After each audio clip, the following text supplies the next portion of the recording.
ایک شخص نے حضرت ابو بکر کو گالیاں دینا شروع کر دی، حضرت ابو بکر کو برا بلا کہنا شروع کر دیا تو حضور بھی وہاں پر کھڑے ہوئے تھے، مسکرا رہے تھے۔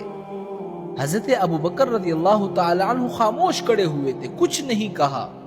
لیکن جب اس نے بہت زیادہ گالیاں دینا شروع کر دی تو حضرت ابو بکر سے رہا نہیں گیا، تو حضرت ابو بکر نے اس شخص کو جواب دے دیا۔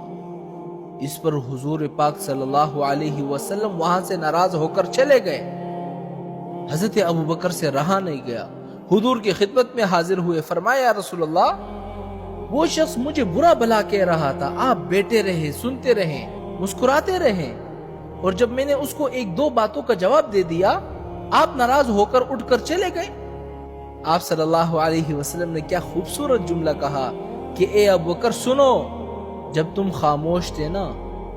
فرشتہ تمہاری طرف سے جواب دیتا رہا، لیکن جب تم بول پڑے تو فرشتہ وہاں سے ہٹ گیا، شیطان بیچ میں آ گیا، پھر بلا میں شیطان کی موجودگی میں کیسے بیٹھتا رہا؟ پھر فرمایا کہ ابو بکر یاد رکھنا، میری بات پہ غور رکھنا، تین چیزیں بالکل برحق ہے، تین چیزیں۔ سب سے پہلی چیز یہ ہے کہ جس شخص پر ظلم کیا جائے اور وہ شخص اس ظلم کو برداشت کرے تو اللہ تعالیٰ اس شخص کو ضرور عزت دے گا اور اس کی مدد کرے گا۔ دوسرا،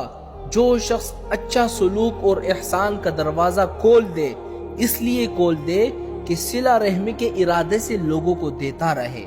تو اللہ تعالیٰ اسے برکت بھی دے گا اور اس کے مال کو زیادہ بھی کرے گا۔ تیسرا، جو شخص اپنا مال بڑھانے کے لیے سوال کا دروازہ کھولے گا، کبھی اس شخص سے مال مانگ رہا ہے، کبھی اس سے پیسے مانگ رہا ہے، کبھی اس سے مانگ رہا ہے، تو اللہ تعالیٰ اس کے یہاں بے برکتی کر دے گا